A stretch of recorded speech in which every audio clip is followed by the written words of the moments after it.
Hey, hi, I'm Peggy and Salz here at Mobile Growth Summit, where we have been talking to our speakers, our sponsors, some amazing app publishers.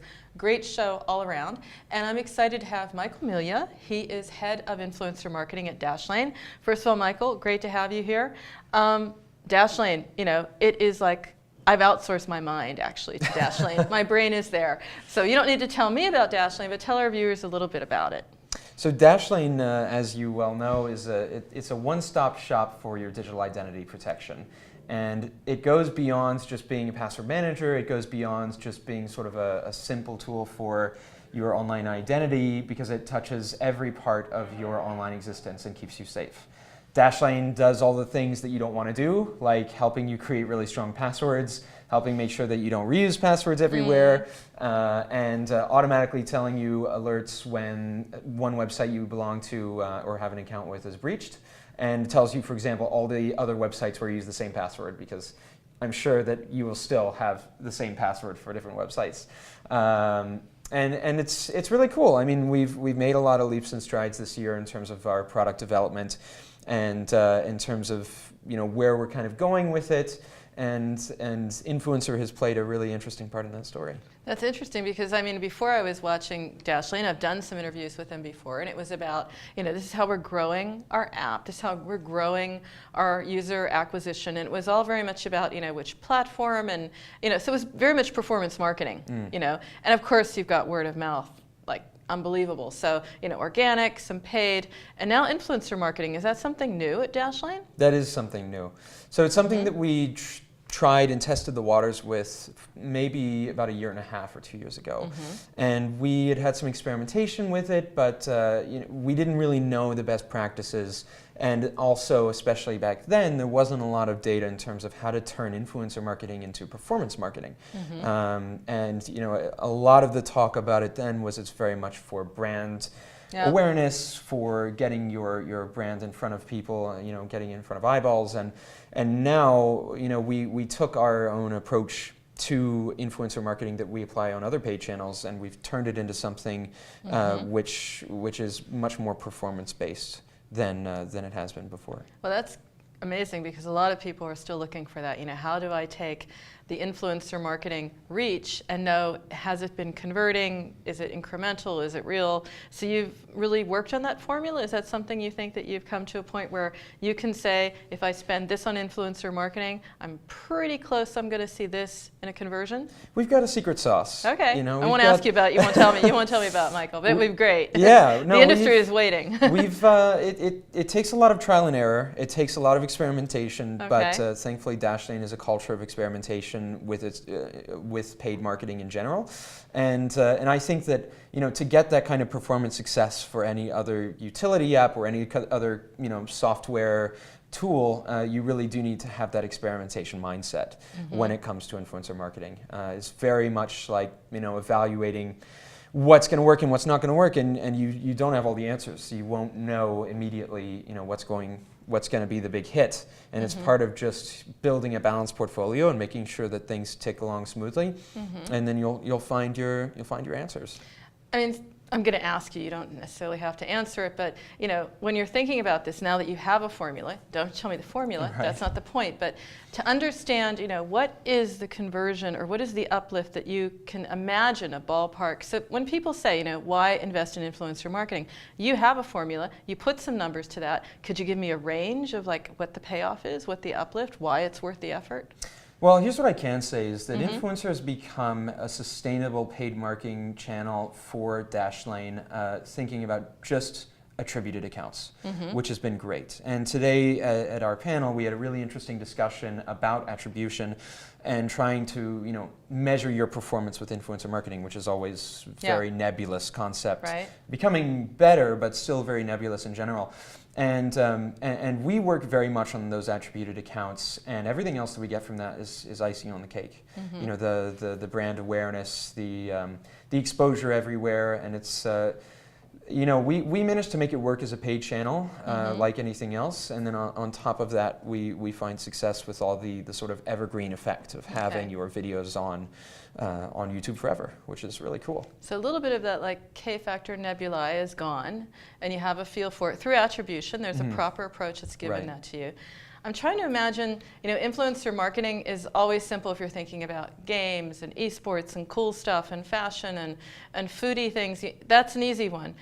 You're like a life-saving app, you know, you're a utility app. It's hard to imagine how you can make that sort of like influencer cool, because you can't sort of like imagine, you know, someone saying, hey guy, you gotta try out Dashlane, this is really cool. So how are you actually approaching influencer marketing? Because, you know, as a utility, there's a message, but there's also, I guess, you have to be very authentic about it. Absolutely. No, that's a really good question. And the simple answer to that is we do it by telling stories, which is why influencer works so well.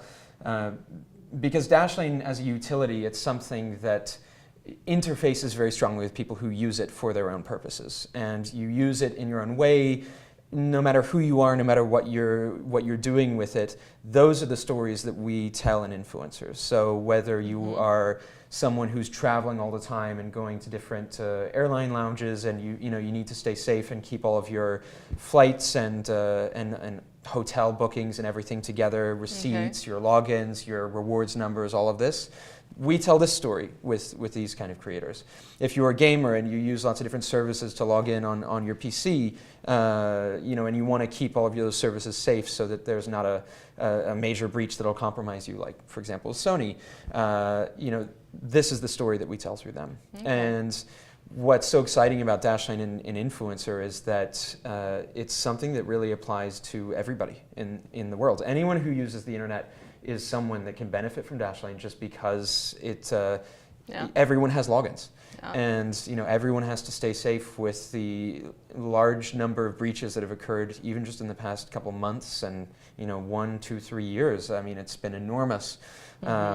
And so it's just, we find success by telling stories about that where everyone can relate to it in their own way. So is it like a checklist for influencer? I'm trying to think, you know, it's easy if I think of like, you know, a rock star personality or something for these other app categories, but I'm trying to think, you know, the rock star frequent flyer. I mean, how do you figure that one? How do you find that person? Or how do you, you know, drill down and say, this is the one for us and this is the one who's not for us? Yeah, it's interesting because YouTube is full of really passionate people, and I've always loved YouTube. I always watched YouTube before I started doing influencer here, and I dabbled in it elsewhere too. But you know, I'm just a fan of people who are passionate about things that I'm also passionate about. So, for example, music and guitars, and I love channels that talk about guitars and break down songs and you know, talk about history of them.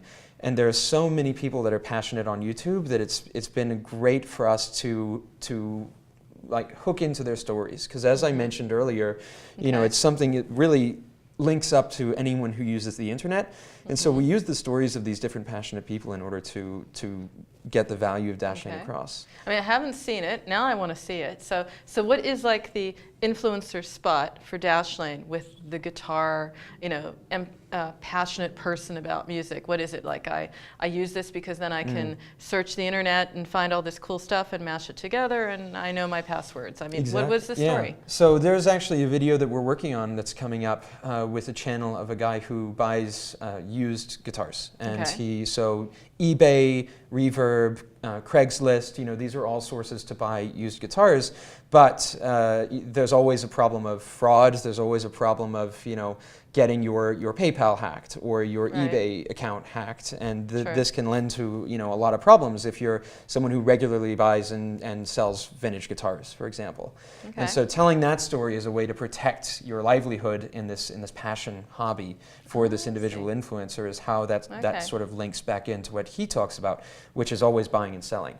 And there's a lot of different ways to tell that story, and we like to do it through the specific narrative that they craft for a video about an experience when it turned out that someone who was going to buy their guitar wanted to mail them a check or a traveler's check. And you know, it's like that's not, they didn't want to be scammed. Right. And so there's definitely lots of connections that we can draw from stories like that. Mm-hmm.